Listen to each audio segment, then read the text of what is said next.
There we go.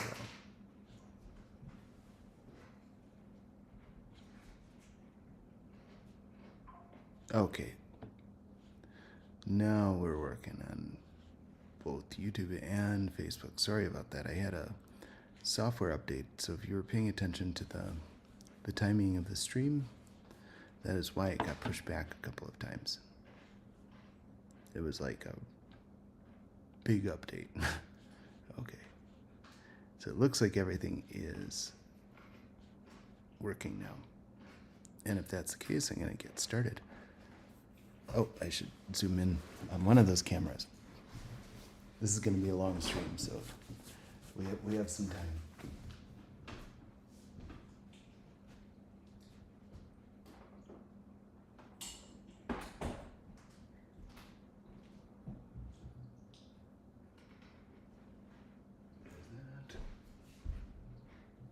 Oops, this one got.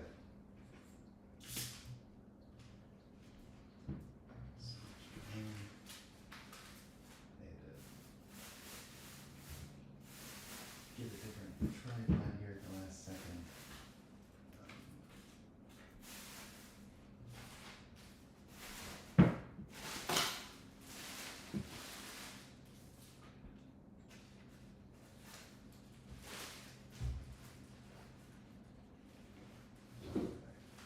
That should look a little bit better. Focus settings at the top. All right.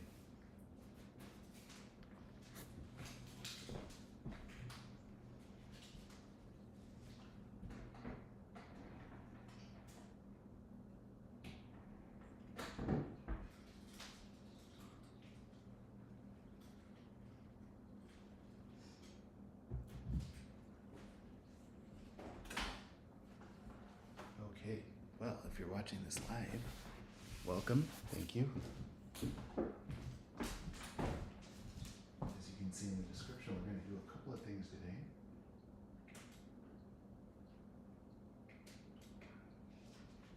No, I'm talking to the internet.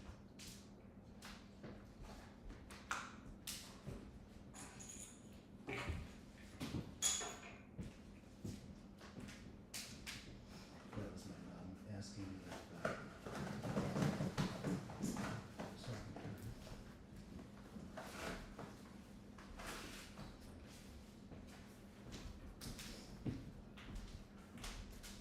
Okay, so we've got a lot to do today. Why it's a good idea to get all of this done in one fell swoop. I'm just going to check one quick thing here and make sure that the rest of my audio looks okay.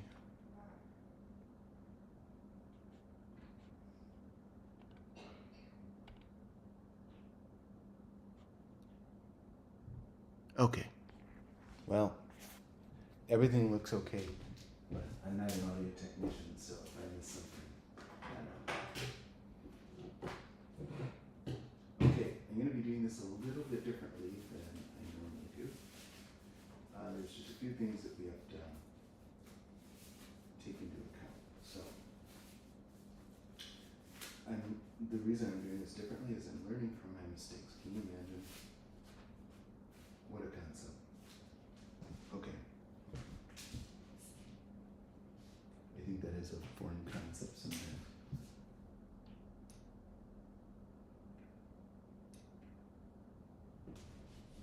I hope all of this looks okay on the other end.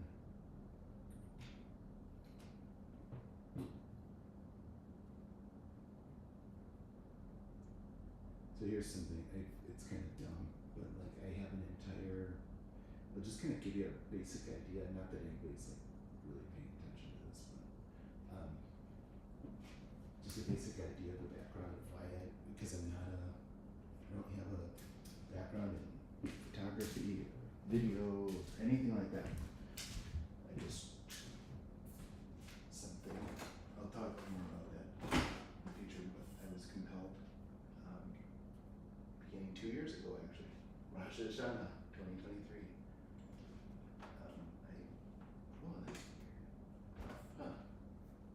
Anyway, but yeah,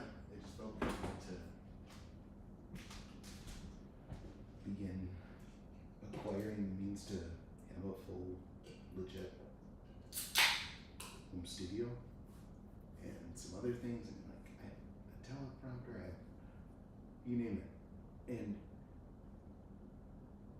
I'm known for being eccentric. I mean, that's kind of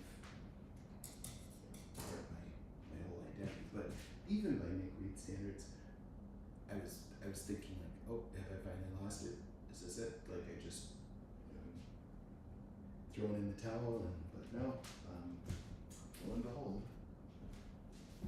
it was all for a reason. So. Okay. First things first. As you press on the description, we are going to get going on a frozen custard base, and I've been experimenting with a couple of different methods, and I used to temper the egg yolks, which not a big deal, but if any of you are familiar with the process, sorry, I have to sit down and tie my shoe. I'm pulling my sock up. I've been walking around for the last 20 minutes with my shoe barely on, and now my sock disappeared. Okay. But what I was about to say is that, so one of the primary differences between, well, it's actually, I've come to learn. So I have an entire cookbook, like it tells you the history of different ice creams. It has a lot of stuff about chemistry, which I like. Various things. But some types of ice cream actually do have eggs. Not most, but some.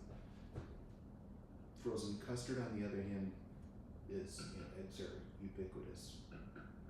So I had to steal one. I made a, what was I doing? Oh, yeah, I was trying a new burger recipe the other day, and I needed an egg, and I normally don't use eggs for when I make burgers, but I wanted to try this new recipe, so I did. So this batch of frozen custard, it's a small one. So this is, I'm gonna break it into two equal parts once it's made.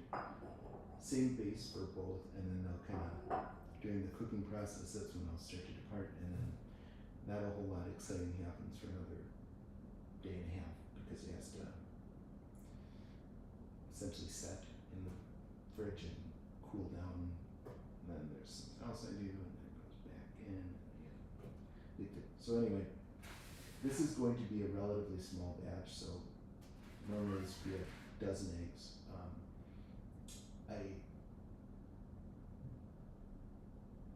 somebody like creeping around my house. Weird. It's not delivered. I don't know. Anyway, so I have kind of learned through trial and error that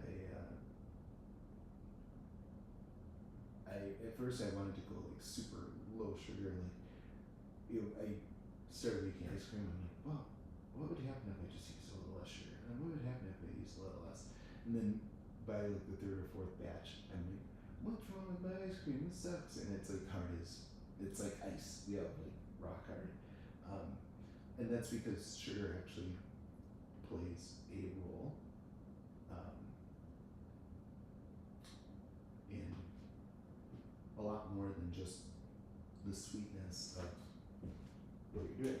So it's chemically vital to the consistency and texture of ice cream.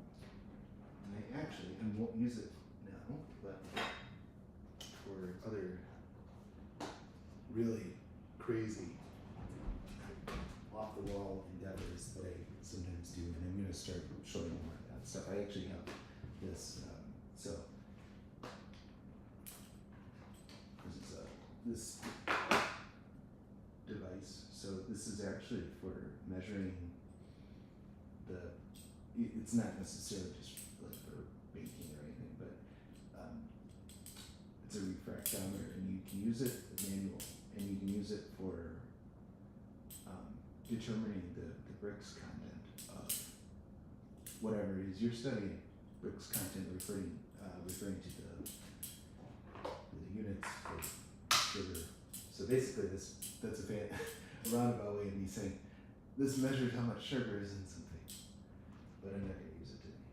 So anyway, I've done a lot of trial and error, and I figured out that there's kind of there's a happy medium when it comes to sugar. So we're gonna try. Also, I should add. Boy, I got.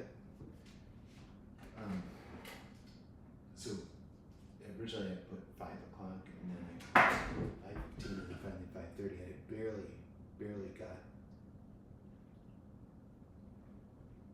the last camera set up in time, and that's because I got a very disappointing phone call, like at 5:23, I want to say, something like that. I wasn't expecting. Well, I was expecting, but I wasn't expecting that call to go the way it did. So, without going into details, it's that I have a very critical situation that I, kind of taken steps to fix here, and I decided that it's kind of the theme of my life right now, but I just decided that there are times where you have to worry about people before necessarily it's the most convenient or what is the most fiscally prudent. It came back to bite me because the person I had lined up for it, just on account of what I proposed, and I just say this, hey, I want to do this, I want to help this person, I want to do this, and thinking that, okay, that's going to be a great thing. And the biggest thing is for me, just like, here we go. I mean, I'm going to save some of that for the podcast. But then they decided that they no longer wanted to do the job because well, there are reasons I'm not going to mention right now. Because if there's one thing I've learned, and I mean, like, this isn't just old man talking. I mean, these are real lessons I learn all the time. Like, every day is a lesson, but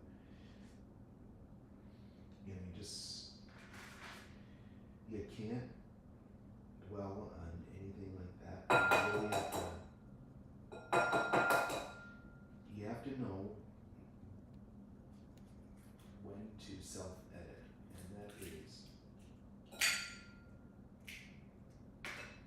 absolutely 100% different than the distinction between lying and telling the truth. So, what I mean by that is it's the ability to use discretion, patience. So, even when you have a right to be upset about something, or you have a right to disclose something, like, whoa, see what happens when I'm not paying attention. There's also these were sitting out for way too long. They're fine to use, and this isn't like some of the other things I make with egg yolks where they're literally like there's this one cake that I made. It's like something, but called for egg whites, and in the instructions they're just like, whatever you do, if you even get like a single drop of egg yolk in this recipe, you might as well just throw it away and move to a different state. Wow, that's harsh. But the frozen custard, it's okay. Just it's all going in one big pot anyways. It'll be fine. You have some of the egg whites in there. But the yolk is what you want.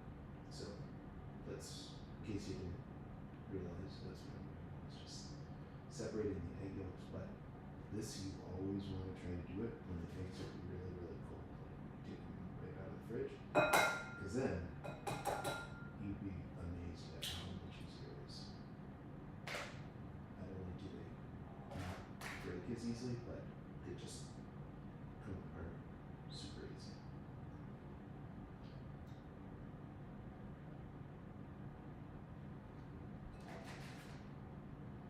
You'll notice too, I have lots of gloves over there. It's not for, I get my hands dirty, that's obvious, but I try to,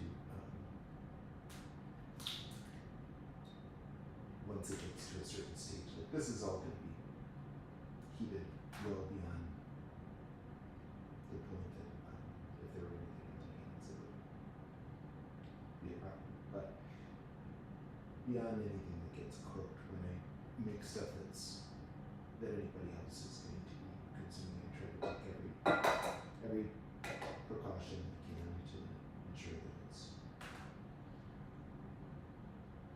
super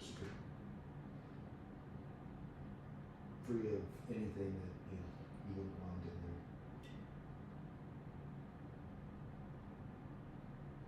So that's why I had that big pile of gloves. Also, I need that for cooking, which I'll do in a little bit. I just want to get these started.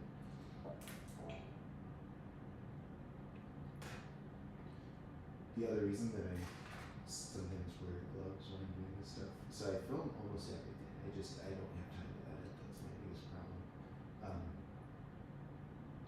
But gloves really come in handy because when you're like handling raw chicken or like you're making something really messy, and then it's like, oh wait, I have to like go and tap this one icon on my phone, or I have to move the tripod, or I have to. So wearing gloves saves so much time because you don't have to wash your hands in between doing that stuff. So I don't know if other people do that, but that's why I do.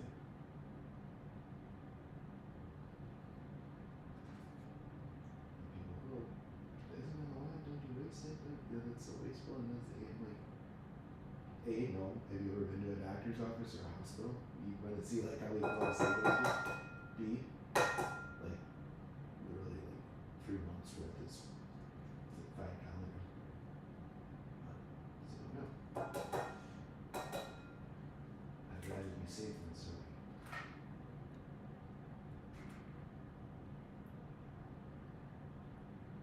Okay, as I was beginning to say before I trail off, which I do often, get used to that part.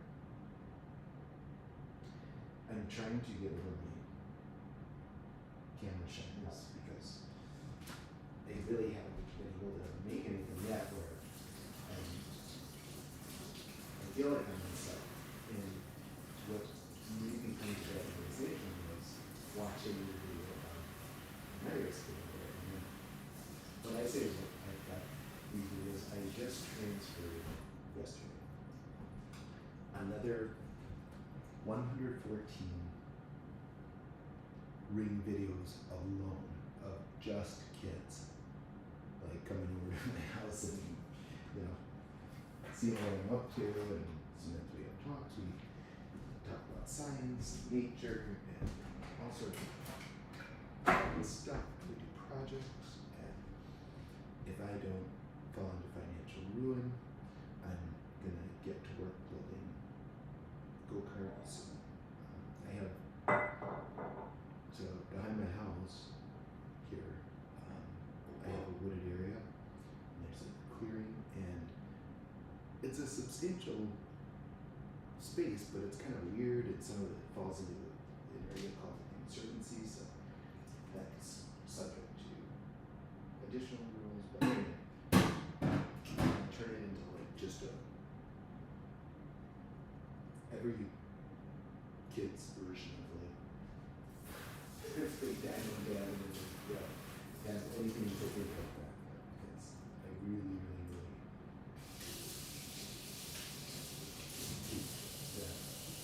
it's really going to be the biggest thing I do, not the only thing I do. Oh, I had to get used to saying this too, because the prevailing or the overarching thing with my whole production here was giving that both and. I've said this to other people. I feel like I've had so many conversations like both person and then also the written correspondence. And I'm like, boy, I should have really done more to capture that or to do it. And then I thought, no, that need not be the case because I think we need to get back to a world. Now, I realize they're a little bit critical, but I realize that I'm creating content as I say this, but I truly believe that we need to lay off the crack-like social media products right now because I think that there are people that are like, and I'm not saying this in a disparaging way, but I think that it's a both and. As I was about to say, it's a both and situation. So the internet is arguably, and some of the advancements that are coming out, arguably the greatest and by far most impactful, mind-blowing, society-altering advancements that have come about. But I think that it really is doing a lot of harm to some people, and it's not that it's bad, it's not that, you can't, that's a genie that you can't put back into the bottle, right? So I'm not saying like, take away the internet, that wouldn't work. But I think that like, many things that first of all, I think we sometimes forget just how new and how recent all this is. And I think that many people, myself included, they fall victim to misperceptions when it comes to time. Until I was maybe 40s, I'm 44, but I mean until I got to about that age and until a whole bunch of really bad, messed up stuff happened in my life, I think that I didn't have a true appreciation for time, both in the sense of making the most of it, but also in the sense of just how insignificant and small this little tiny sliver of our history is. And I really wish that more people could understand that, because I'm not that's in no way saying that we need to ignore the things that are creating so much consternation and in our different camps, but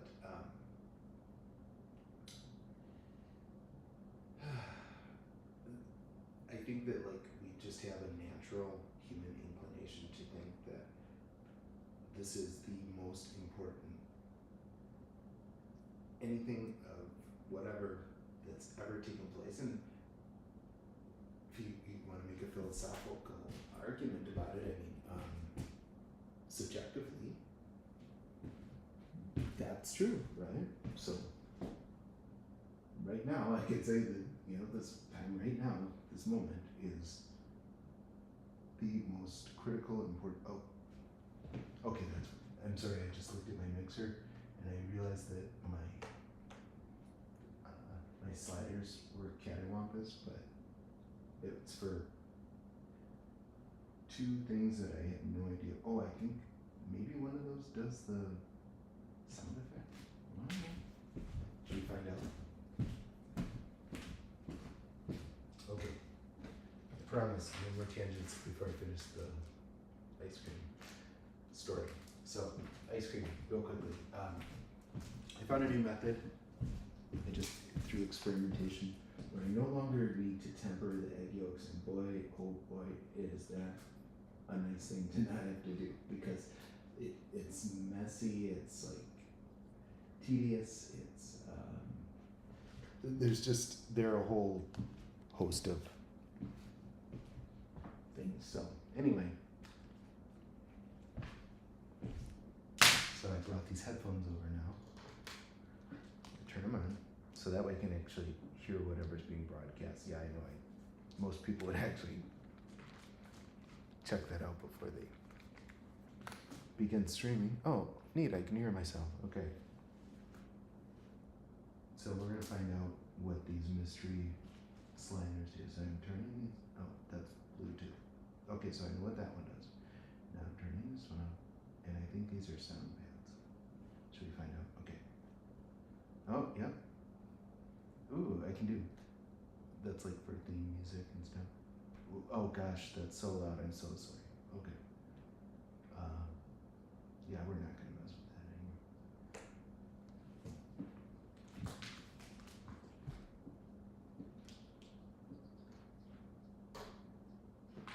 Okay.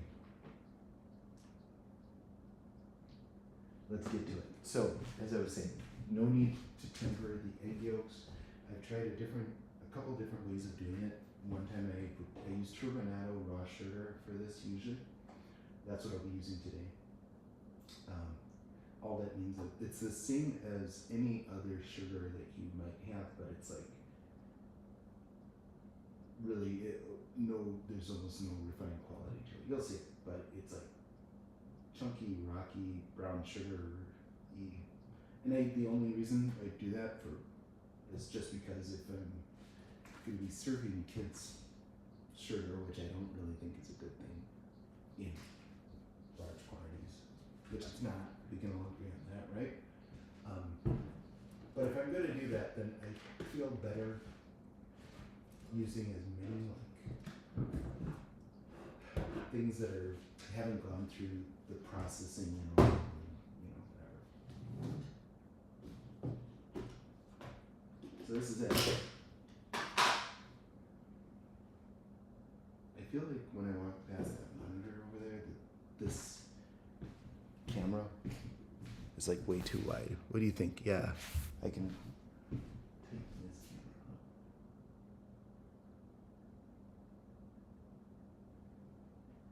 I understand what you're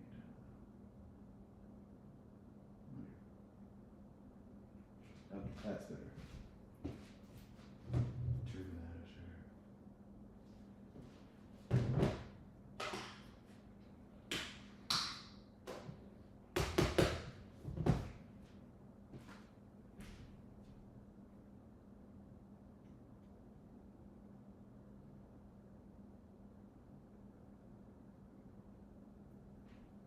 Okay.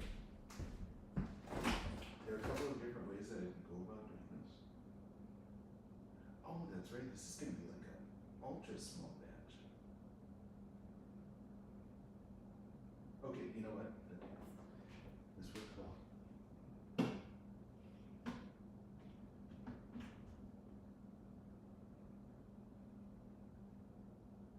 I'm trying to think of what I would need to do. Okay, yeah.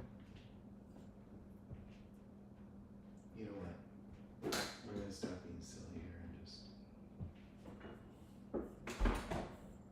get this underway.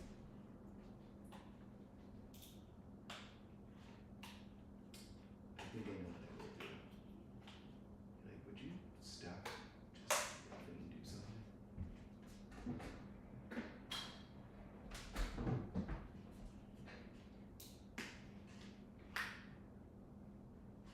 So, I should mention too, I could easily get everything done in one batch, which is normally what I would do.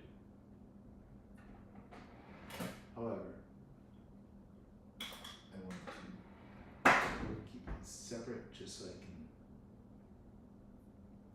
it affords me a little bit more freedom in the area of nuts.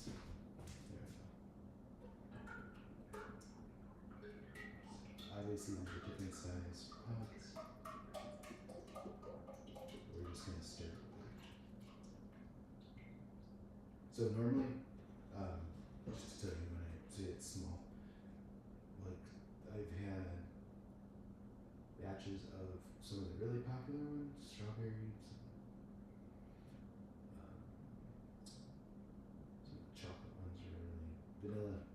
isn't that weird? Like, come up with all these weird flavors, and then like at the end of the day, I'm talking to the kids and I'm like, so which one of these is best? What do you like the best? And it's like vanilla.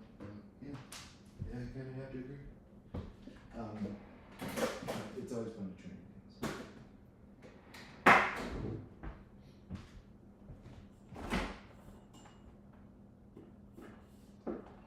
But anyway, so I have some of those popular ones, and those will use like 8 quarts of heavy cream.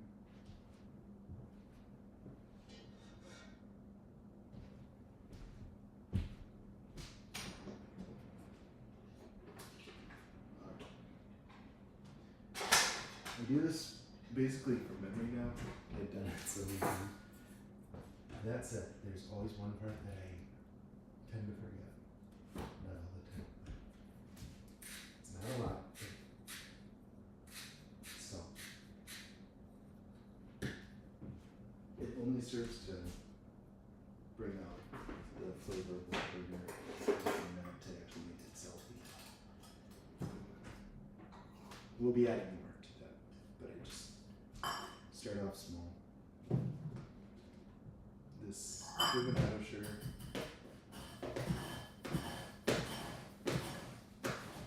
It's kind of like brown sugar, something very, like I guess any sugar, right? Where it just kind of gets clumped together, but it's not so bad right now.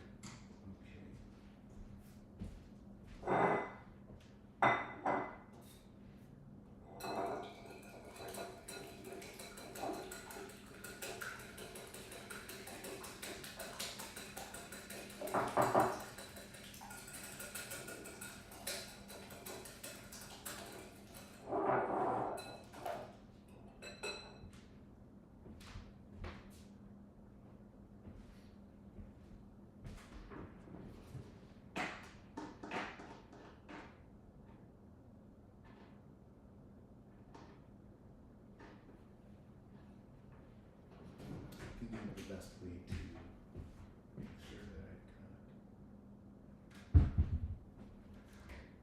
I even know. Now, I sometimes come up with very unconventional ways of doing this. I have an obsession when it comes to things being even Steven. So, because I'm trying this whole process a little bit differently, I absolutely detest these glasses. But sometimes they come in handy for cooking, especially for something just like this. I mean, you're gonna think I'm crazy. That's okay. Lots of people think I'm crazy. But well, maybe crazy, but it satisfies the neurosis that's forcing me to do this in the first place. So.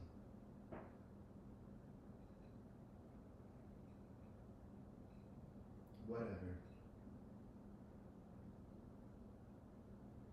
And then I realized too that I mentioned that there's going to be a Q&A, which I will do, but all of the Q&A stuff is only accessible on things that are worked on very, very, very hard on being very cooperative, and I'm happy that, so there's like my computer and a number of different devices. But I'm very happy because I know that people are like, oh yeah, people up here streaming, good job, Grandpa, but not so much that, but like, I really had only in very basic elementary understanding of some principles related to computer technology, and you know what?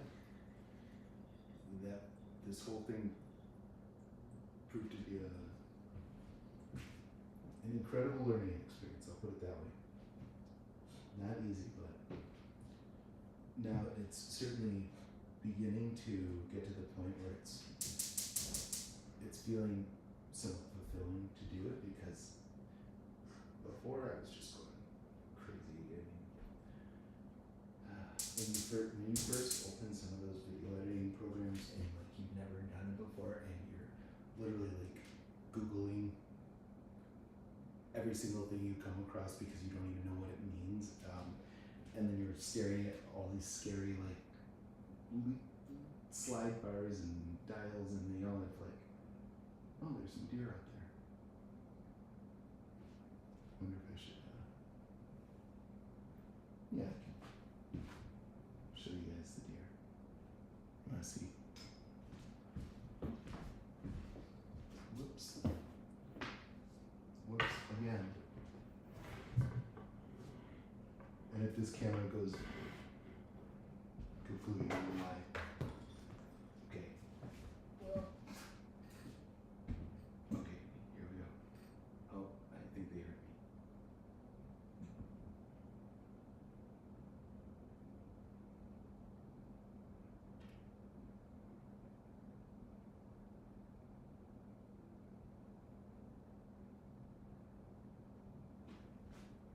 And the deer around here, like, they are not afraid of people whatsoever.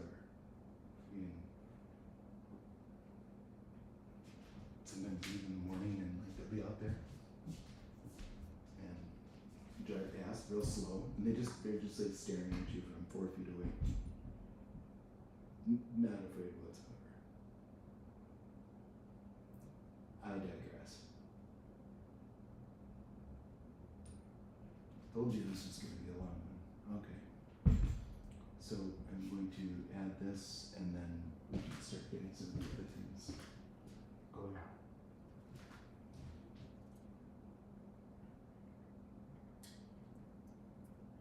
now I'm going to turn this down so that we can bring the temperature up slowly.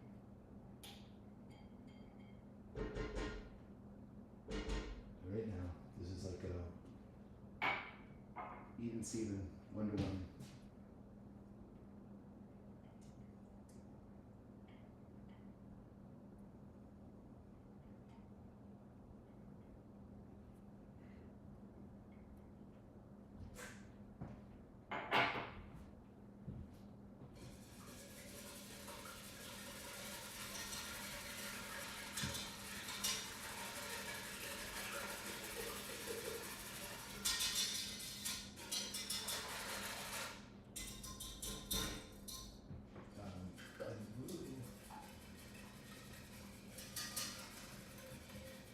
Because this one is narrower, thereby making the level of the liquid higher. I'm going to turn this up. So this will probably yield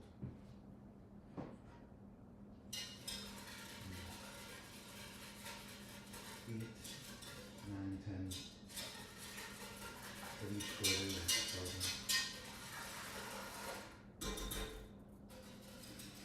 Because we're just trying out to see if Leo's idea for lemon lime ice cream can even be achieved. Well, it can be achieved, but we're going to see if it's palatable. Put it that way. Oh, now there's like 4 more deer. So the whole, I'm not going to move the camera again, but the whole front area is covered in deer.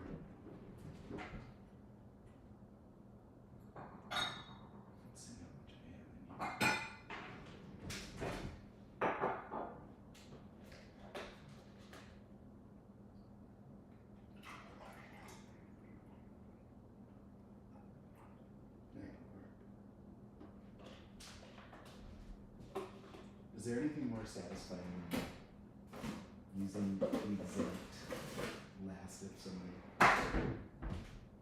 Hardly.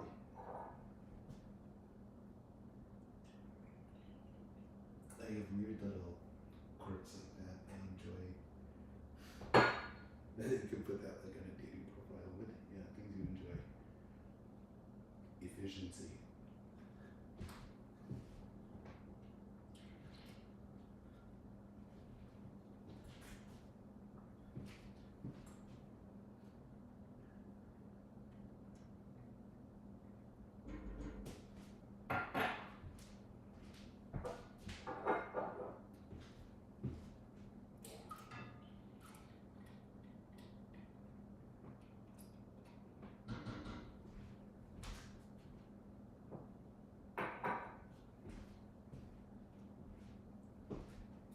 ice cream, it's not as big a deal, but with custard, because of the eggs, I have to make sure that it gets beyond specific temperatures. It will put it. So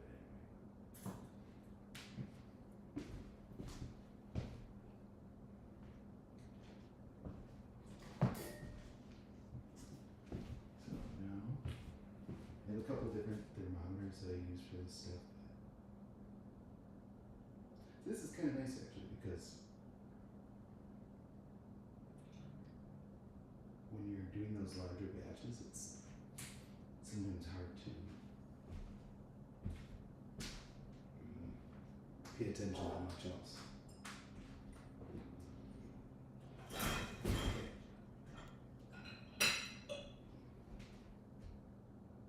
I had all these things I wanted to talk about now. Sure.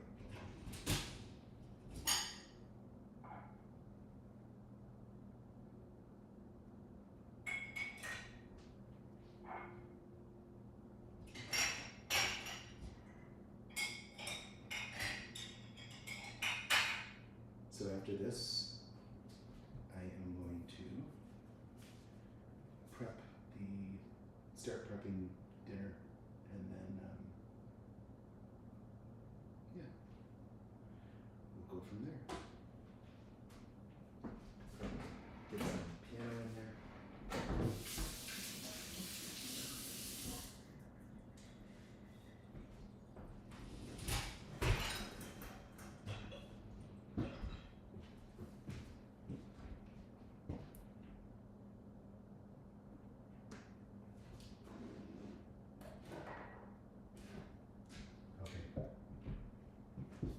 I haven't always used this, but I just saw it in the cabinet. So this is one of my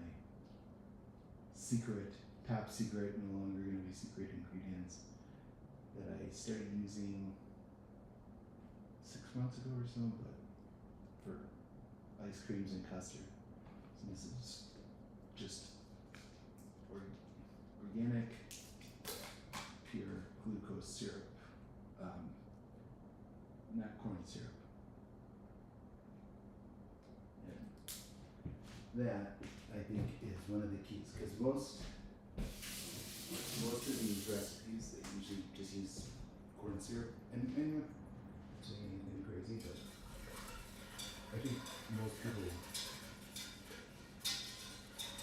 are like, not have the mindset that it's necessarily a good thing, and it's terrible. But if there's an alternative, and it functions just well, it's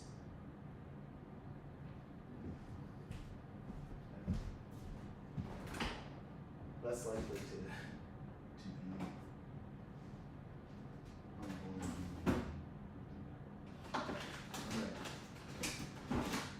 I'm starting to get hungry. And now this is funny because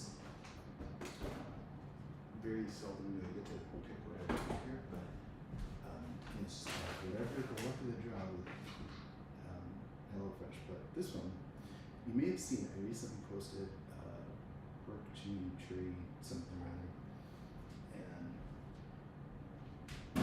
only after I uploaded that and like 2 other videos did I realize that my computer was not exporting with any sort of audio.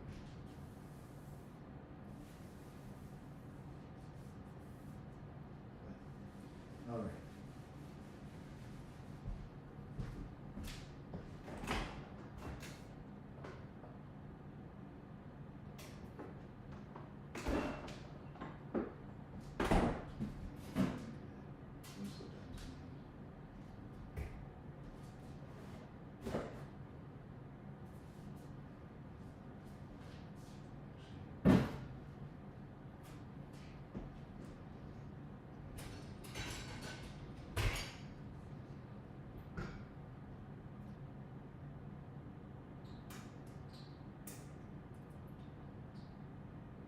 So I started making a video the other day, and I never finished it, but I was the whole point of the video was that I wanted to put a poll in there to find out, because I'm seriously now looking at where there might be gaps in overages or overlaps in when it comes to how people receive their information or social media. And so I'm going to put a poll out there, but I know that TikTok is popular with young people, and I've never once used TikTok in my life. Can you believe that? And I'll just tell you the reason why, because it was for two primary reasons. One was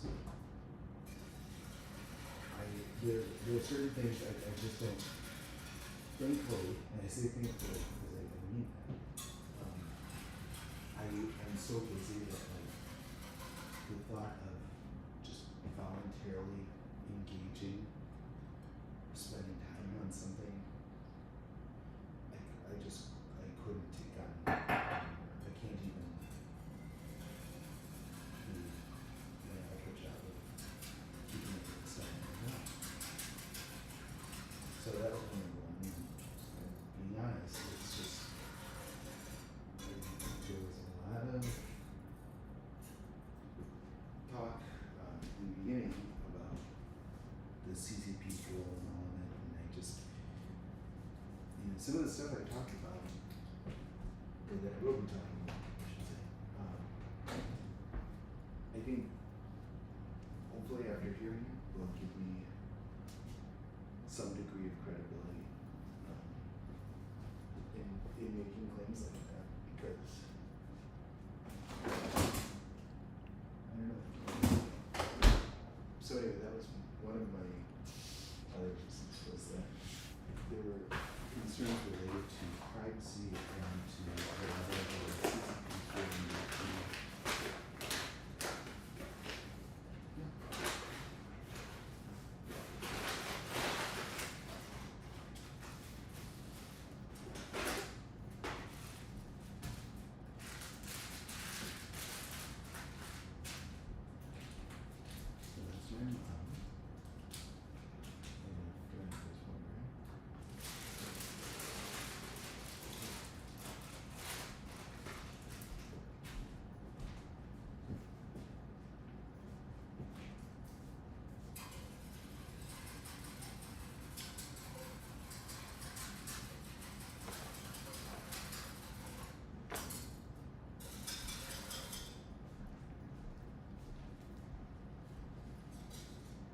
I thought you came down for something. No? Oh.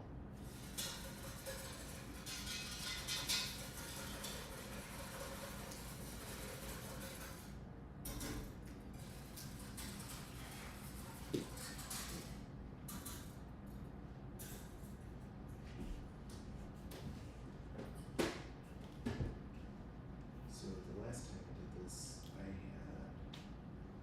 took it down to about as low as you can get sugar, and I don't want to go as crazy as they might suggest, but one of the kids, Leo, requested not quite as light on the sugar as I am, so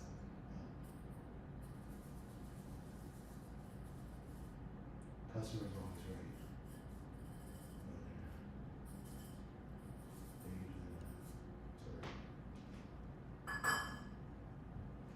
I think we need to like do away with the whole concept of triggering. Or I shouldn't say do away with it. It's come to like have an entirely definition of culture. Much like everything else, the biggest problem with those types of things, triggering things, is that with military, it gets weaponized and hijacked, like, and so we don't care whatsoever, but they know that other people, that's what the distance to public that is. So there are people out there that will see something good that other people people that don't really have any good inside of them, and they're masters of mimicry, so they play the parts, but their actions clearly don't suggest people that have the qualities that they're espousing. And I mean, these are things that I'm just kind of ranting here as I'm looking around, but like, these are things I've articulated in a far more precise fashion as I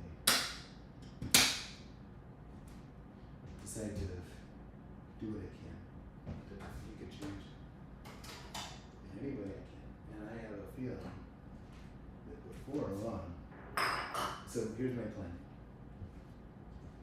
I kind of want to do like a real-time post-mortem analysis on some things. I have this whole, like, I've been planning this forever, I can't wait. And it's going to be like this real-time game to see like how long it takes for Nick Reid to get a response. And what's that response going to be like, you know, with polls, like, will they decide to meet at the table and have a civil, rational discussion about the things that should be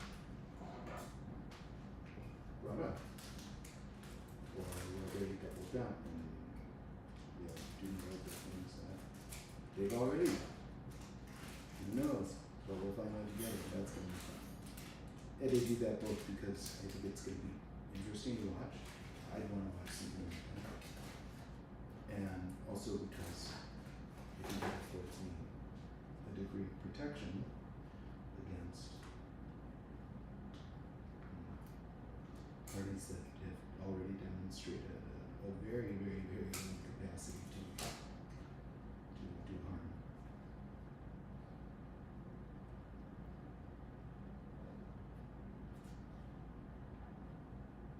So I don't have those too many questions, but I do remember some of them.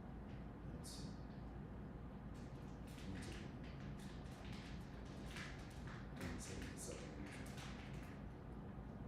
Remember a few of those. I also, one of the pitfalls of not really spending a whole lot of time online outside of, you know, like this and other things that I've been working on, is that I don't take in nearly enough in the way of like how content creators are, how they're doing things. Because I know that there are people out there that just churn out videos like it's nobody's business, and I honestly just, I don't know how to, well, I guess there are different things, right? So if you compromise on grammar enough, that might free up time.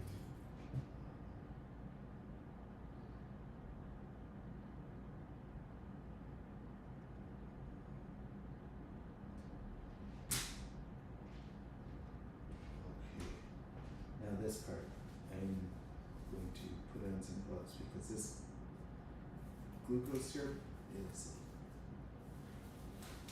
ridiculously sticky.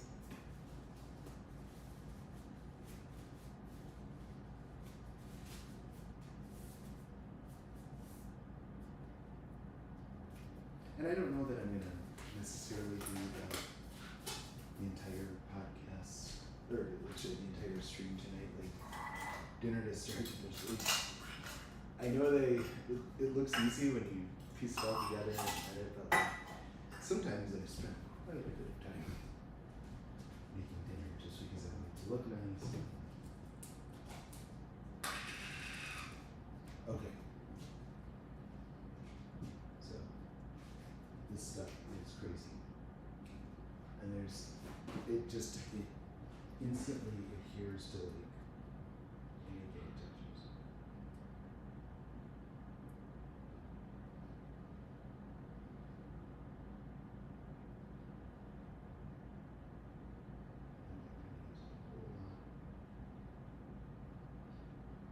Normally I would use a full one of these for each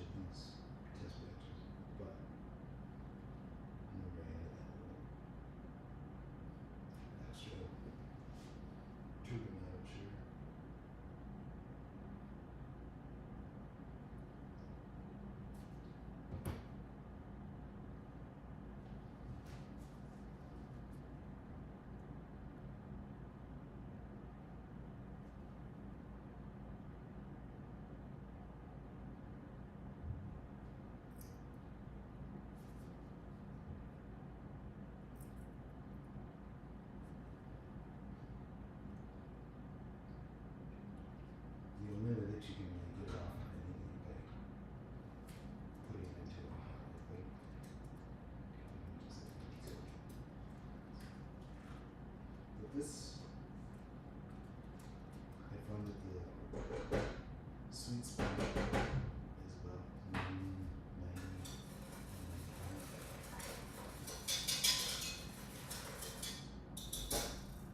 One last step.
We're gonna try something different here. What is the ratio on this?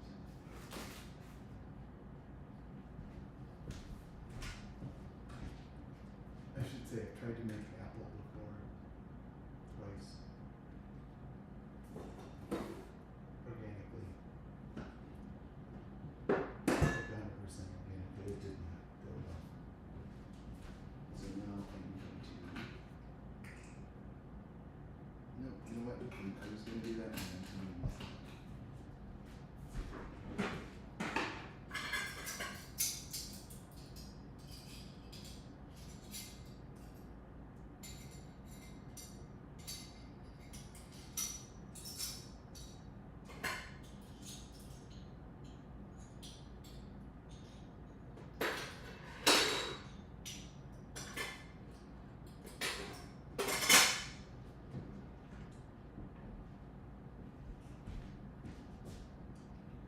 Actually, this is all this stuff. I've never used this before, so we're going to find out. I've had it for about a year or two. It's really organic extracts that are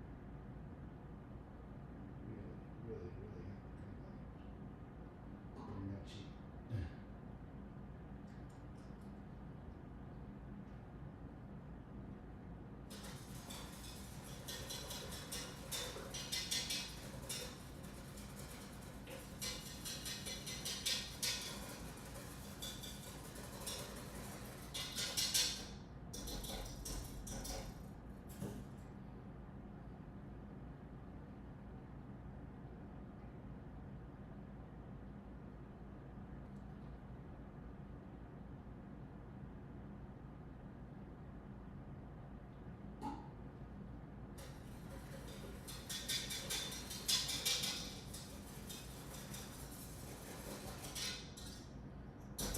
Remember, this is just a test batch.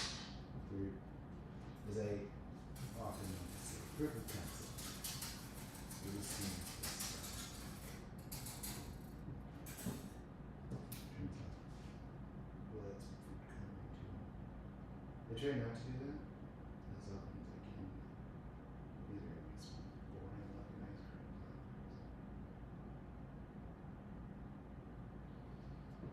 Okay. I just don't know. Okay. Something I really don't have to do. I need to find out what this actually tastes like.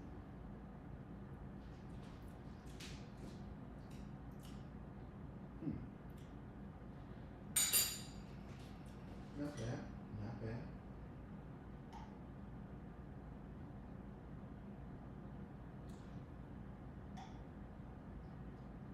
Alright. Now, because this is alcohol based, what I'm going to do is just try to heat up a little bit. Versus I have some other ones that most of them are not alcohol based. This one is not really good.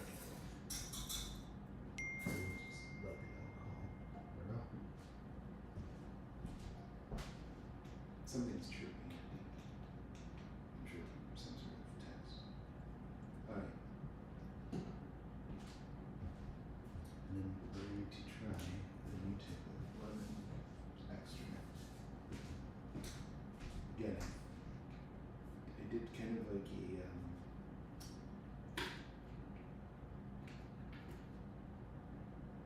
Italianized sort of thing, and I tried this and it was good. My Italianized wasn't very good, but this works out.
We're getting there.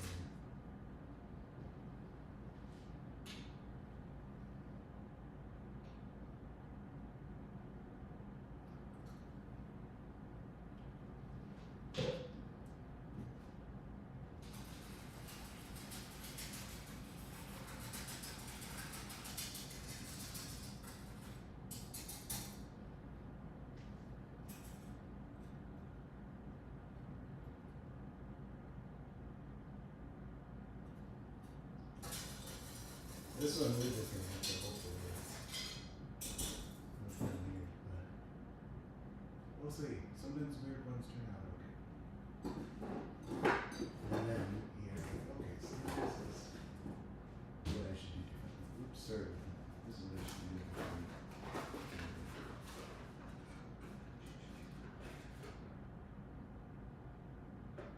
I think we want a teal apple. It's a green.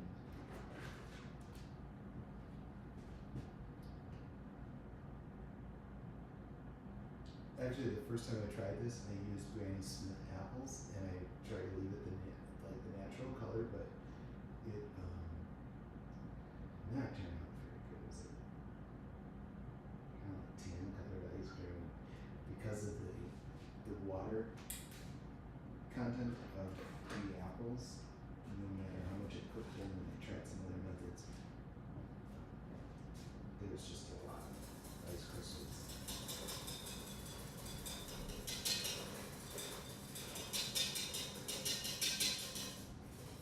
I actually would normally put the stone in exciting test thing for the kids. Green ice cream is more fun than not green. Should I put yellow? Okay, we're gonna leave this one. This lemon ice cream. I was gonna just leave that, but I think I should make it green.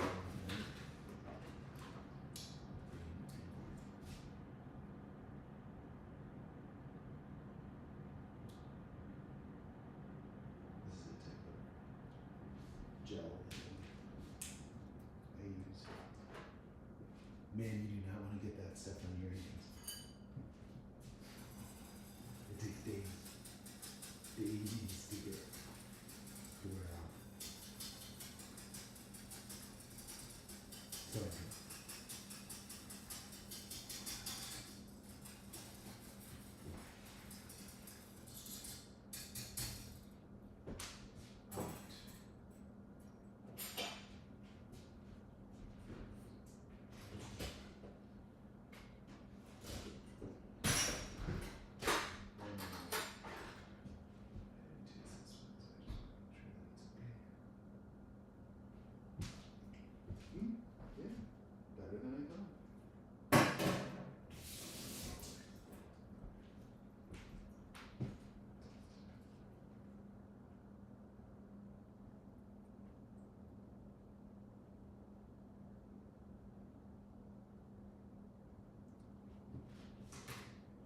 Okay, we are good to go. So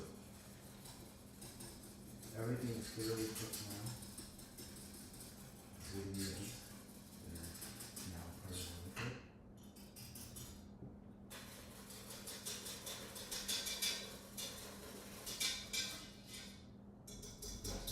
Sit for a little bit.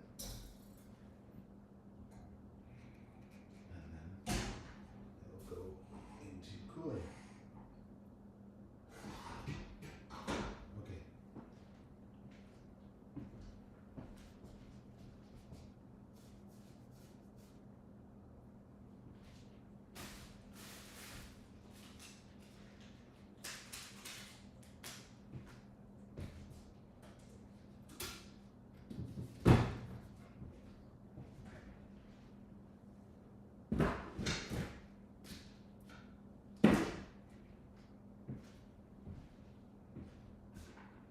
I've learned some valuable lessons over the past week or so. Not that I don't always learn valuable lessons, but I was struck by the profundity of some of the lessons I learned. So I'm looking forward to sharing that. I'm looking forward to collaborating with a number of people.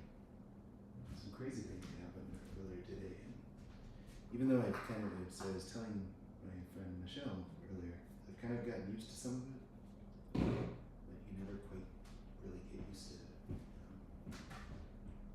All right. I'm just gonna mute this for one quick moment here. I actually want to eat something while I'm doing this. Sorry. I don't want to have me chewing.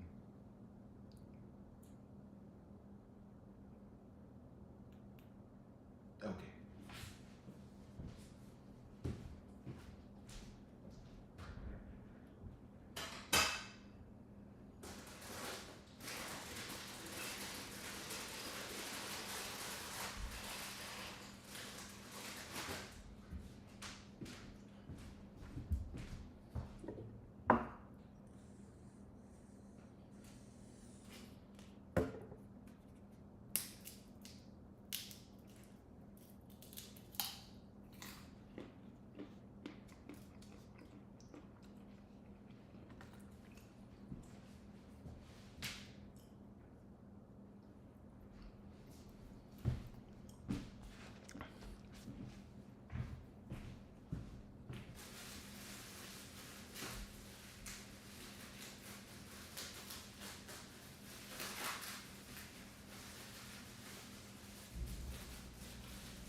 Okay. Can you hear me now? Okay. I used to tell people something, but now I feel the exact opposite. My heart absolutely breaks for some of the young people out there, because I think it's very easy for some of us who should know better to fingers and say some of the things that have been said about young people who mean that.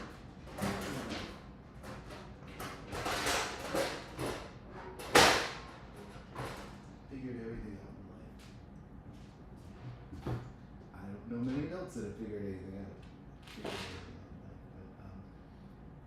I think that people need to remember what it was like at different times in their life. Now, if you've never gotten to a certain point, it's hard to remember what it was like, but you know, I was certainly, I was rebellious, and rebellious I'll just point it from because I was far left when I was young.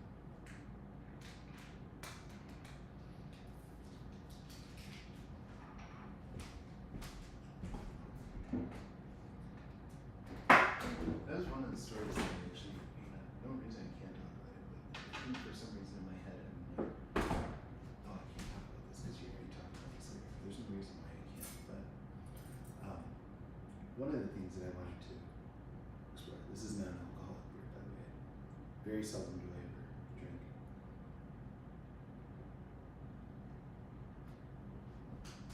But one of the things that I thought of recently was last year. Now, the reason I'm prefacing all of that is you see we have a lot of people that are having a very hard time with certain behaviors that were once considered a bygone conclusion, customary. So there are people, unfortunately, I wish I could just be candid. What we need more than anything else, and I'm gonna hopefully spell out my plan for how I think that's achievable, but and making a plea to corporations everywhere, to everywhere in the workforce that the time has come, I think, and so I think enough people now, I guess I'll just get right to the point, because I think I've had a lot of, when I talk about the Q&A, one of the biggest, or one of the most common things I guess I've heard is people say, well, why now? Why are you waiting until now to do all these things? I'm like, well, number one, it's a lot of work to go from knowing absolutely nothing to being able to edit video in different formats and to learn about sound production and to establish the necessary professional entities and to get accounts and to have the equipment and to know how to use the equipment. I was starting from absolute scratch, and so people that are looking for something to criticize, you're gonna have to keep going, because I think that I've done a pretty good job of starting from scratch, and also the whole time traveling between America and Vietnam, dealing with a whole bunch of things that I really do not like dealing with.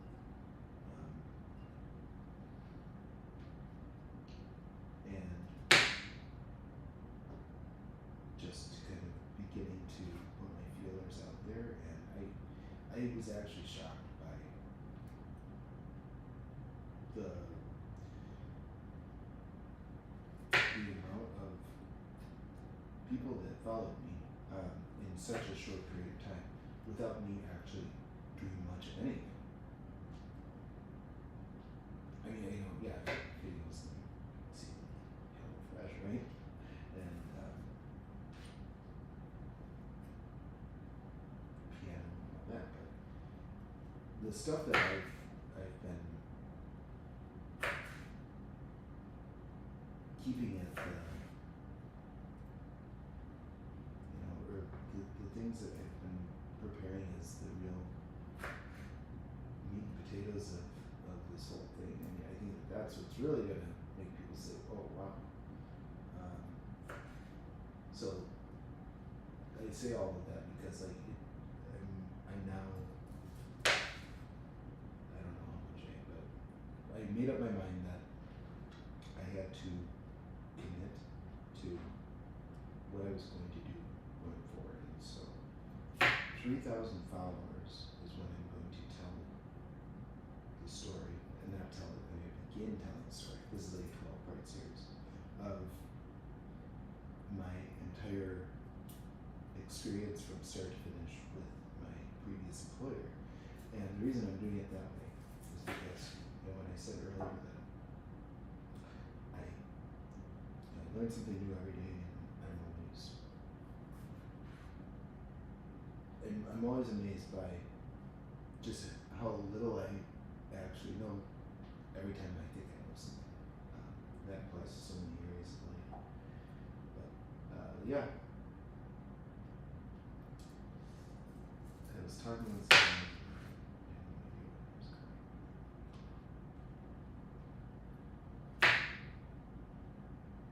Oh yeah. So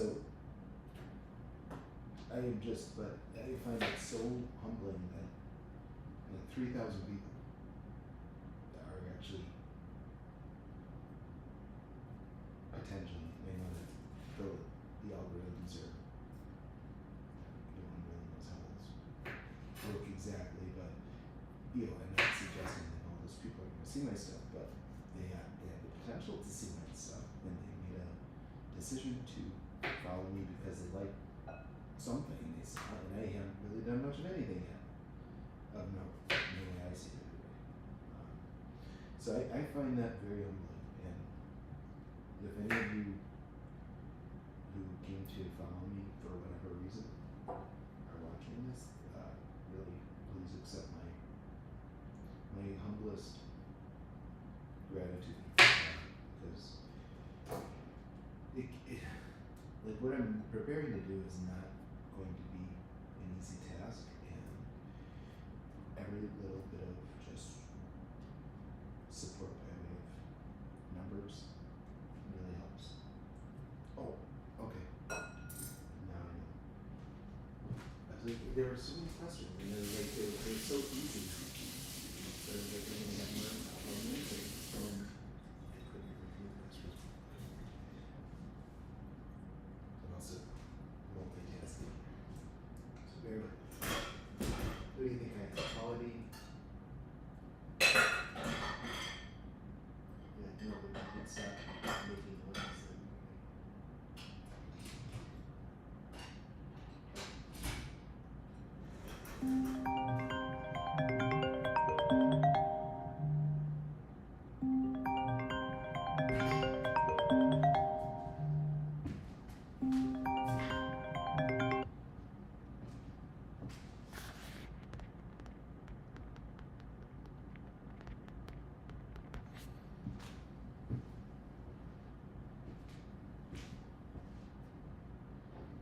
Alright.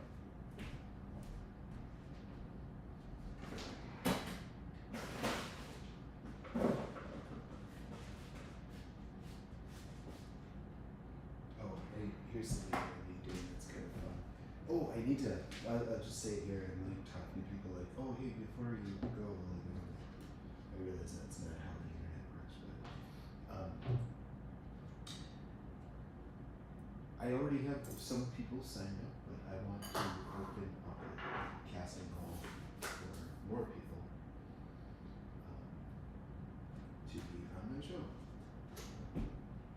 Because it would be fun. And I want to get to know people, and I know that there's a lot more people beyond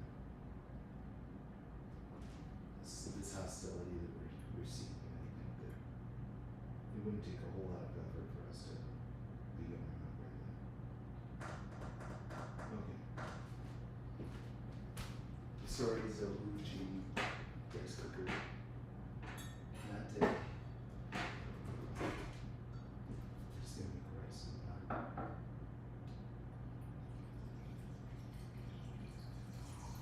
I have to say, I was always a big fan of Pyrex, I think just because seeing it throughout your childhood, and it's good stuff usually, but I have one gripe with Pyrex. Why is it that, we're not talking like years and years and years, like this is my great grandmother's Pyrex stuff, but like I buy it, and I have a lot of cookware, as you might imagine, and the markings come right off.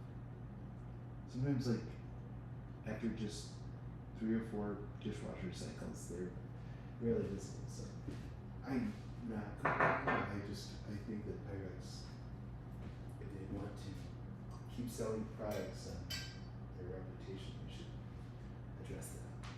Okay.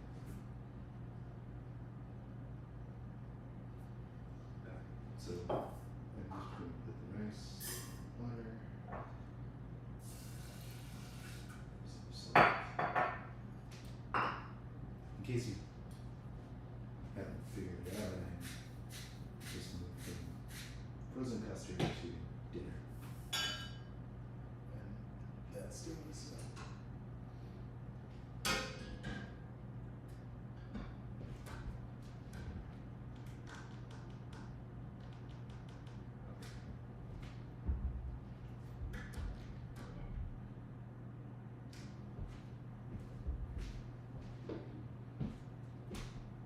So before I actually get into the cooking part, I think I should get rid of this.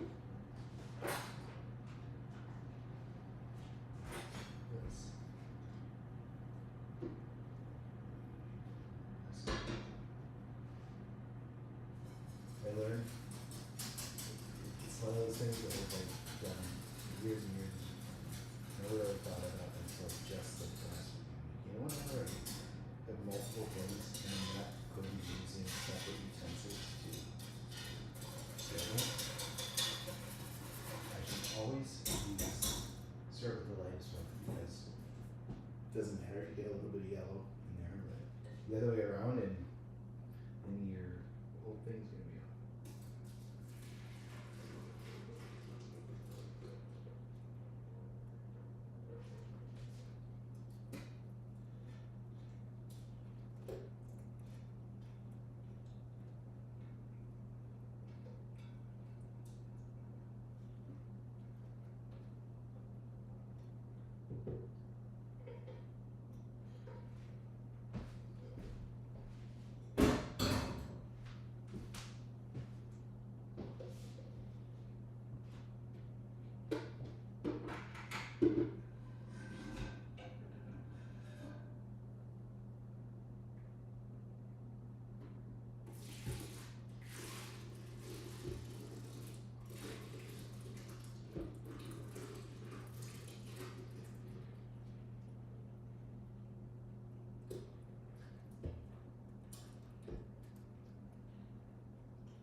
And then, no matter how good you are with stirring and all that, frozen custard, it just tends to get a little chunky during the cooling process. So what I did to combat that now is once it goes through the cooling, then I take it and I blend it, and then it goes back into cooling, and then it comes out nice and smooth.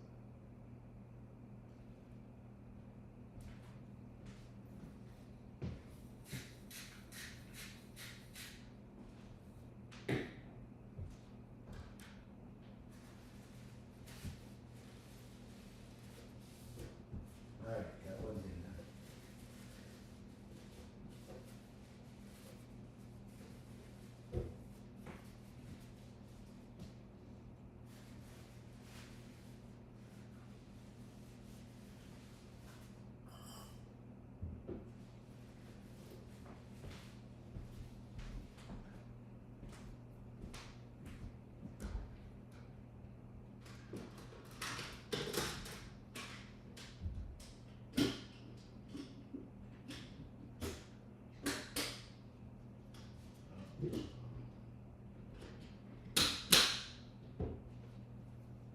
Move it around. There we go. I feel like I have to apologize. Sorry, I'm doing a live stream, but people watch it, they don't, right? It's all good practice. Every time I do it, it's an opportunity to get a little more comfortable with something that makes me very uncomfortable. But sometimes you just have to push through that. And you can certainly move it. One of those cases. Okay. Here we go.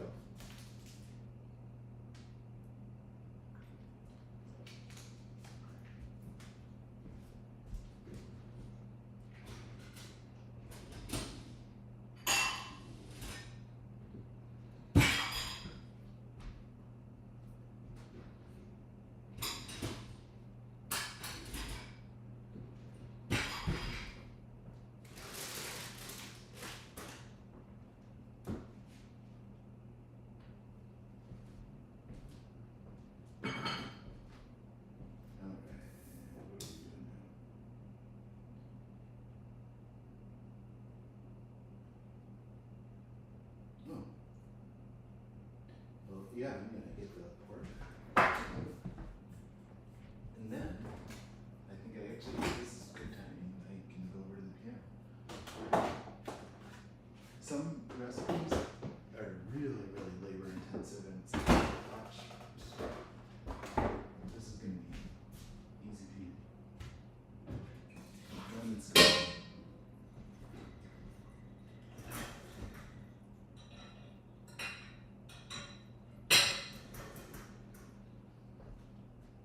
I haven't been keeping up with the news at all. Today I've just been inundated with things some good things, but then some other things that just weren't all that fun to deal with, like having a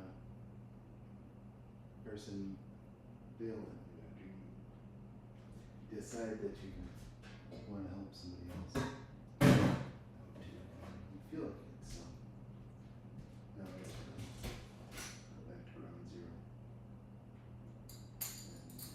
and figure something else out, but I have an idea.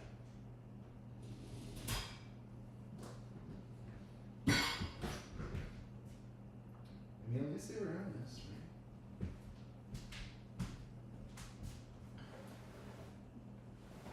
It's just the way in which it was said. You know, I guess one of the most difficult things for me has been trying to remember that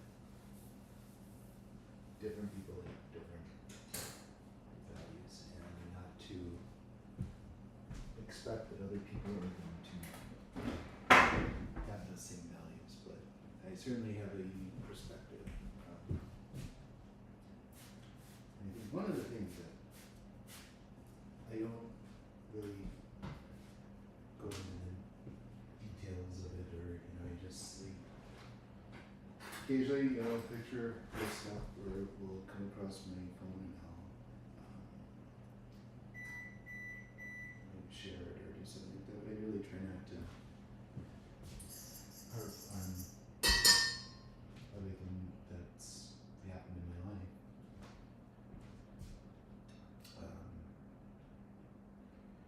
But this is a good time to say that, well, I should say now is a different story, but for a little while there, one of the things that really, really, really got to me was, so it's not what you're thinking, because contrary to what most people think, when there's somebody that's deeply in grief, well, no, can't say I'm making generalizations, but who's been through something horrific like that. And I would have a lot of people say, like, I don't even, like, I don't know what to say, and I refuse to even mention what's been happening in my life, because I mean, that would feel, and while it's that was like really touching and heartwarming, sorry, it's been one of those days, really touching and heartwarming, but, and I can understand that, but those types of people you really do want around, and you want to hear, at least I did, I wanted to hear their stories, because I mean, I personally feel, I know that not everybody's like this, but I feel that, just because I've been through something really, really, really bad, and I would tell people this when they'd go, my grandma, she's in the hospital, and then they'd stop and they're like, oh my gosh, I'm gonna shut up, and I'm like, just because bad things happen in my life, horrible, unimaginable things that I wouldn't wish upon my worst enemy, just because those happened, it doesn't make your crappy stuff any less crappy, you know what I mean? So like, how does my having lost my whole family make someone's bad day less bad, right? Because it's all subjective, so. But on the other side of that coin, though, is that you have the people spiteful knowing what you're going through, love to hold you as a captive audience and complain relentlessly about whatever pain. And I'm saying this because I understand I'm not diminishing. People are angry and not, but there are times where when I'm looking at the things that I've been through in life, and hopefully I know that people are like, oh, you're just complaining. No, I'm hinting at complaining. I haven't complained yet. I think people will understand, well, hopefully, the ones that want to will understand a little bit better, but there are times when I see other people and I'm like, what on earth do you have to be so upset about? Like, some of these people, I mean, like, never really had any real ones. These are people that, there are many people, and this is, if you haven't figured it out already, you will, but there are people who enjoy being angry. And I know it sounds crazy, but I bet you there are people out there that are nodding their head right now. There are people who, their favorite existence, like their state of being, is where they get to be pissed off and scold somebody else. That's like, if they could draw a picture of what it looked like when they died and went to heaven, that's what it would look like. You know, that's where they get to tell everybody how stupid they are, and be in charge of everything, whether it makes sense or not, just cause. Those people are out there too. They absolutely do not care one bit what you're going through. They don't care if you lost a child. They don't care if you did this. I think that, like, when you hear too some of the really despicable ways in which I was taken advantage of, that something that I really didn't necessarily want to talk about. And the reason for that is because I think, if I'm being 100% honest, it made me feel ashamed because I'm Nick Reid. No one else Griff's the Grifter, but I just wasn't I wasn't myself. I'm still not. Yeah, I was before that, but I just the reason that I didn't talk about that is because I lost a lot of money to people who saw fit to relieve me of it in the months after that whole nightmare. So there was the shame of just how much money I allowed people to dupe me out of. But then again, that's been my whole life. I think that some of the stories that I'm going to be telling hopefully will cause some people to think, because I'm going to just start talking about it. Like, life is a very fluid, the most fluid thing there is, right? Everything is static, everything is evolving and changing, but there are certain things that oftentimes remain true throughout somebody's life, and some of those are related to their character or their lack of character. And I have a lot of experience with people who were fair weather friends, or pretty much every relationship I ever known in my life was based on condition of my being a certain thing.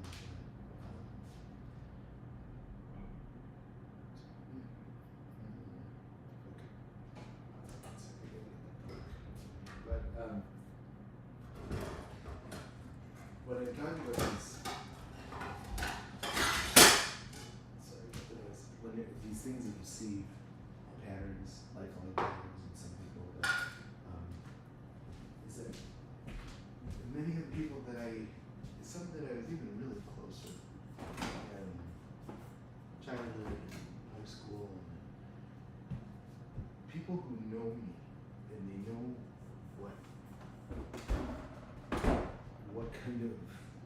existence I hail from, and who know everything about me, but still feel very, very, very, very comfortable making all sorts of just absurd allegations about me. You know, people I haven't seen in years, and all of a sudden, you know, I am now privileged in their mind when I was perhaps the least privileged of the bunch. When I say bunch, so maybe I'll say, you know. But now, funny thing happened is that even though they had way more opportunities and way more money and actual structure in certain things, and there was all of that, they chose to go do things, you know, certain things that aren't conducive to that, or they're just, you know, they're people that, I guess what I'm getting at is that there were so many people that I knew in high school and in all forms of life who were just, I'm not saying they're bad people, but just never, they were always people who were really good at both scolding me or, you know, making fun of me for my principled nature when it came to work, and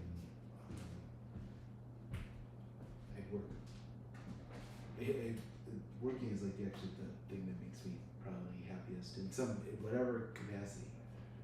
Working on stuff now, but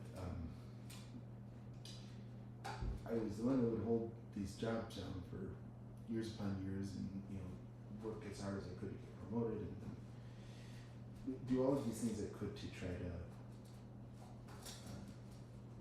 make up for my lack of education. And I did go to, I loved college, but I was paying for it myself, and either out of stupidity or nobility, I'm not sure what, only history will tell, but I refused to accept any financial assistance based on my race. And at the time, everybody's like, "Are you stupid?" I'm like, "No, I will take the, when it comes to mental acuity, I will take the Pepsi challenge against any person, you know, white, black, and I may win, I may not, but I don't need any head starts on account of my biracial makeup." And so I know I'm supposed to just sit back and shut up and say, "Yeah, I deserve that," but I knew friends from the exact same neighborhood that from different backgrounds, and that I had white friends that grew up in really awful homes, and it didn't seem fair to me that I was eligible for something and they weren't, and their conditions were just as bad, if not worse than mine. So it didn't seem fair, so I just didn't do it. I regretted it a number of times. I mean, there was a time in my career where it was really like unthinkable that I would even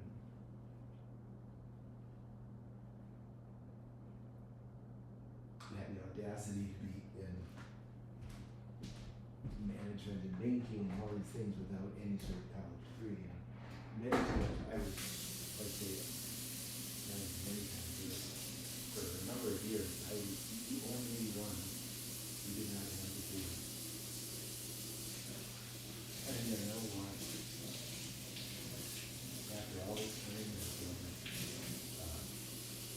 it's interesting because many of those people that I remember from long ago who had master's degrees and did all this and that, like, they really didn't do much of anything. And so I think that we have to also just reevaluate now. And we're in a world that we never thought we'd see. And what is the true value of education? That's not a slam on education, but we're seeing firsthand, I think, I've seen firsthand, for sure. People who, on paper, should be smart, but can't handle even basic intellectual debates. It's so sad. It's so sad. I saw something the other day. So, I'm all over the place, but this really has been a crazy journey that I've been on. And I've been all over the place. And so, a very, very prominent segment of this video narrative of my life it all takes place at Harvard. And so that was my first time at Harvard, and it was getting a little it's so funny, like here I am, I'm talking about Harvard like it's a bad neighborhood, like yeah, it's kind of getting a little sketch back then, but I meant that because like most of the people I encountered were wonderful, but there were these people that you could just spot from 100 feet away. You could just tell they're filled with rage and hatred for something.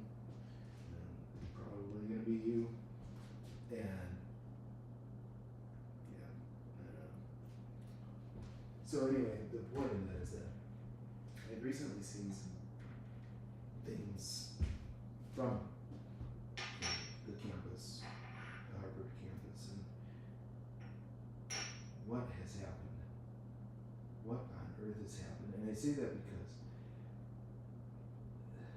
young people, if any, I doubt anybody young is watching this, but I don't think that they realize just how different things used to be, and to the degree with the prestige that came along with college, because there, I bet you a lot of people are hearing this.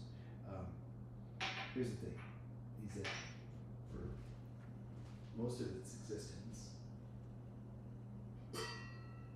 college was one of those things where it's like, you knew right off the bat, and it was kind of the known in society that if not everybody's cut out for it, right? And it was really a place where you said the best and the brightest, the most exceptional, and then everybody else did kind of like they'd find appropriate things.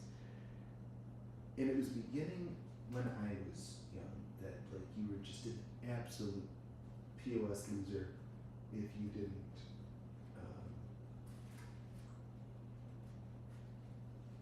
go to college and do all this and that. And it's one of those things where you start to see or some of the people that you've known well, and this is kind of where you run into like one of those you're not allowed to talk about that subjects that I fully intend to talk about, because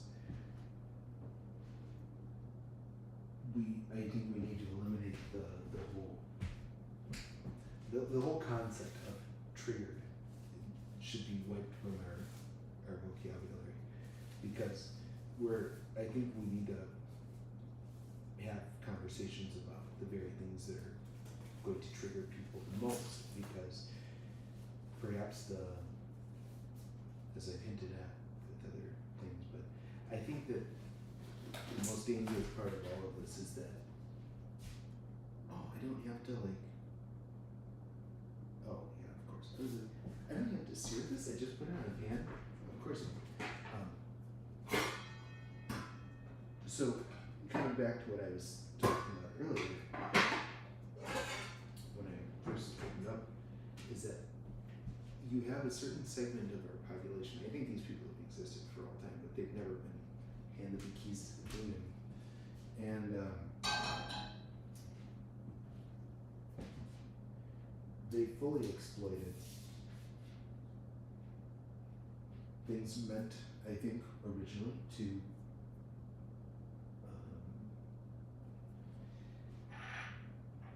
ensure that people are all being treated equally. equally and all these things. And I think that many of these things they started in a good place. They certainly did when I was a bleeding heart liberal, and I'll tell you guys a story because I can kind of relate to some of this, but not the extremism to the degree. But I can tell you, like, I understand the sentiment of it for sure, because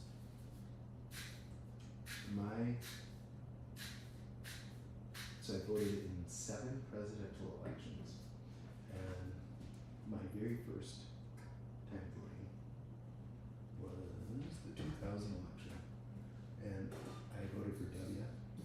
To be honest, thinking now, no, here's the thing. I thought I knew everything, but I didn't. It's just I was regurgitating someone else's thoughts, and that it wasn't representative of what I actually believed. I wasn't that smart. I thought I'd make sure everybody else thought I was smart, but I really wasn't.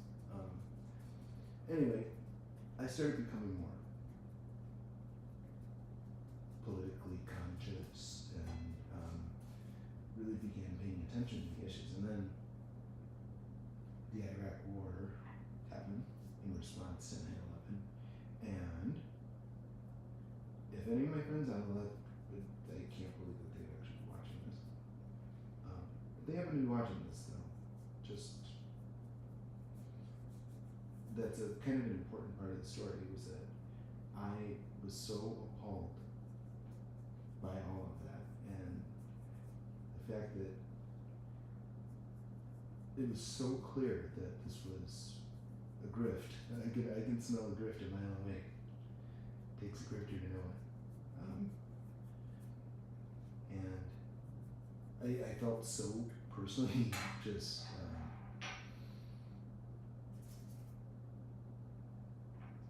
I don't know. I felt betrayed. Like, okay, I gave you this vote, and you're doing this, and that was the first time too that I noticed that like something was a little bit off. There was a disconnect, and I started to say, "Well, wait a second. How can nobody see what's going on here?" And that's when I began to see people say things like, because I'd be talking as a bartender at a place that, boy, it's going to be an interesting discussion one of these days, given the nature of the guys that hung out there. But anyway, I'll never forget, because I was young and impressionable and trying to reconcile all of this, and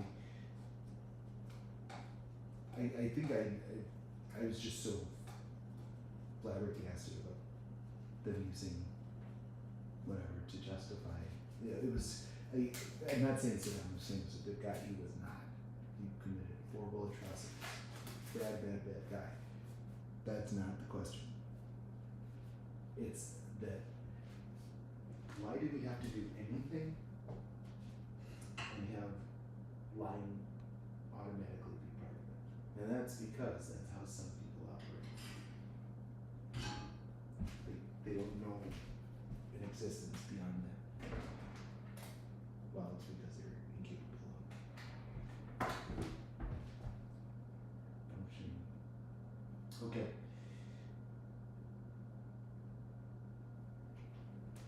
So we are going to steer the pork. And everything goes in the oven, and then that would actually be a perfect time for me to play the piano. Okay, sear this pork and then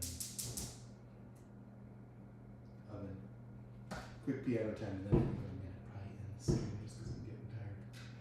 Not that it requires effort. I'm not like holding up the internet connection, but it's just you have to just be mindful of so much more when you're doing this. I wonder if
Yeah, I can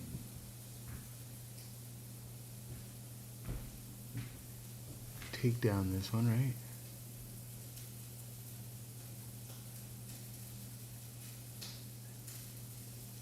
Alright, goodbye, iPad. You'll serve me well.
Sorry about that.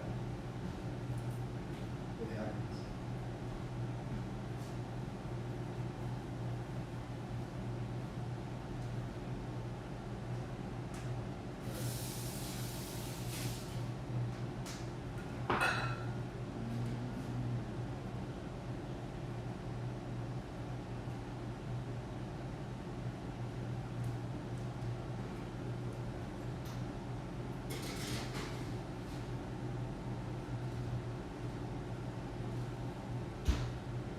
Well, that's 15 minutes.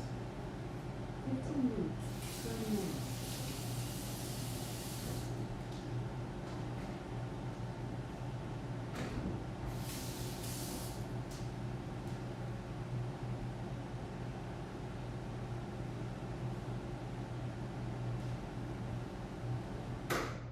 Okay.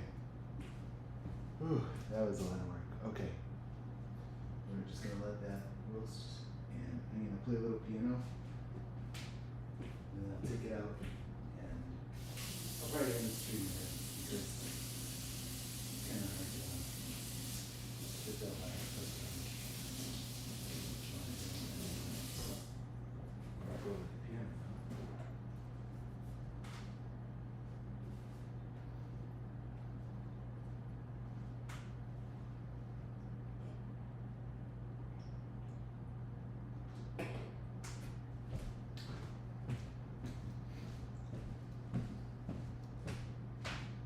I hope everything's okay. Oh, you know what I can do?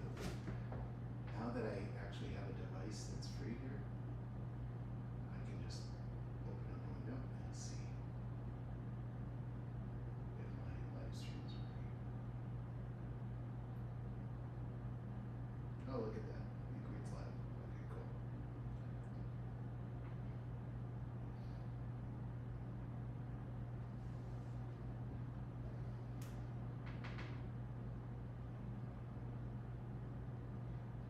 There was something I thought of, and I made a note of it, that I wanted to learn. Oh, this is for a top secret project that I'm working on. I contacted somebody named Maria because I wanted to see if she'll help me with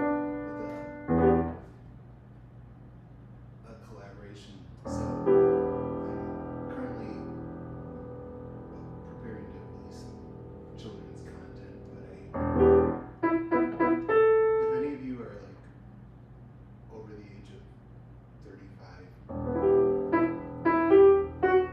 you'll know the name Gloria Stefan.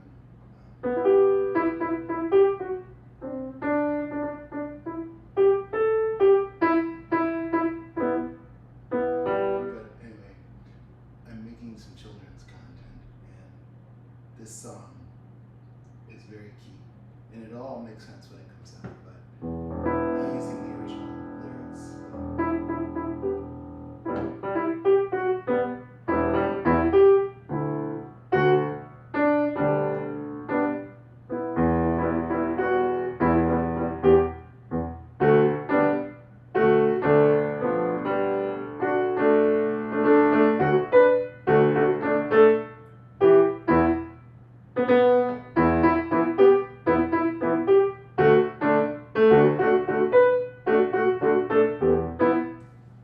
Anybody recognize that?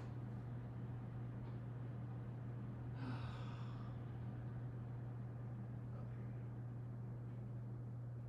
I'm kind of tired right now. It's been one of those days. I have an idea. I thought of a new choral organization. I heard this in mass today.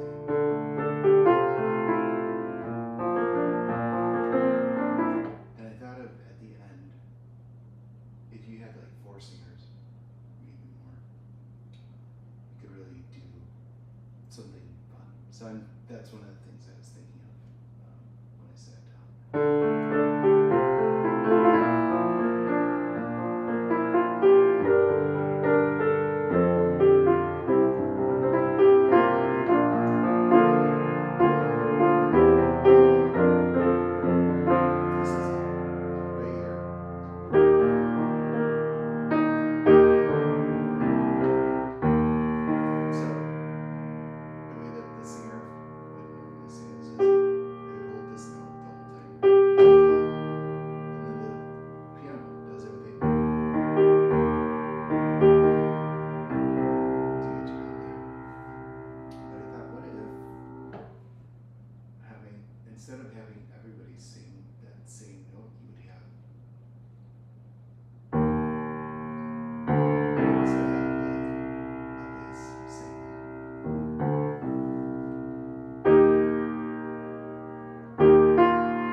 you listen to their music.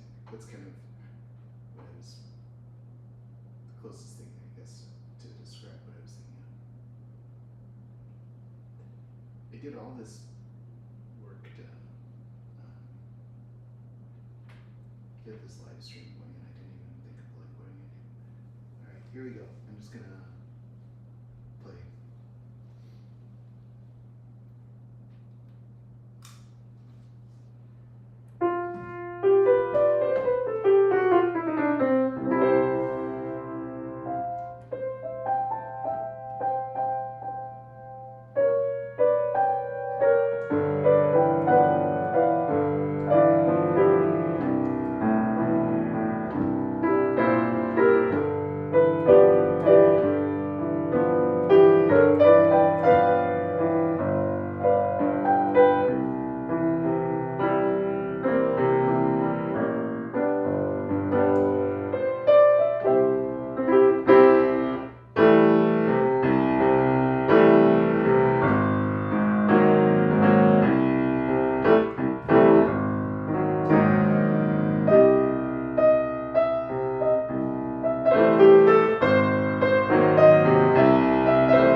I haven't played that in quite some time. I'm gonna see if I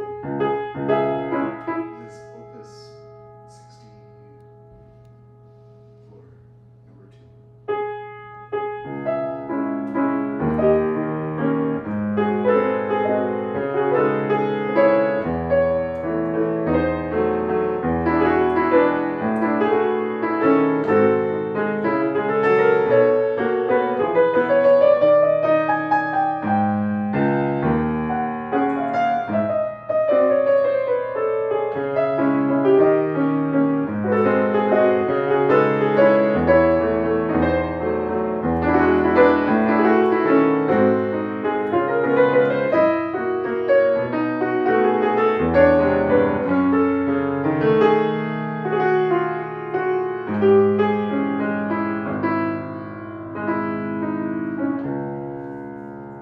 That's where I like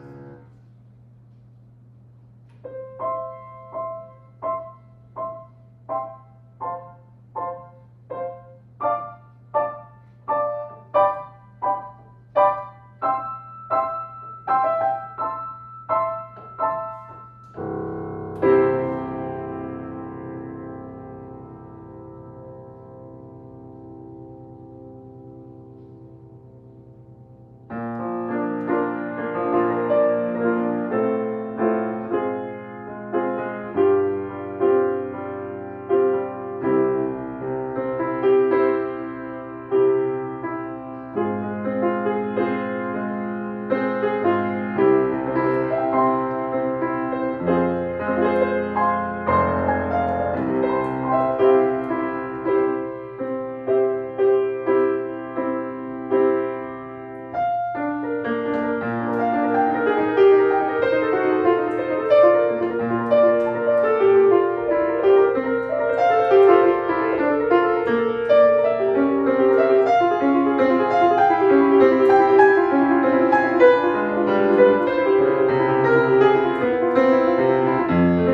finished product after this is all said and done, but I'm gonna call it quits. I'm tired. Good night, everybody. Thank you for watching.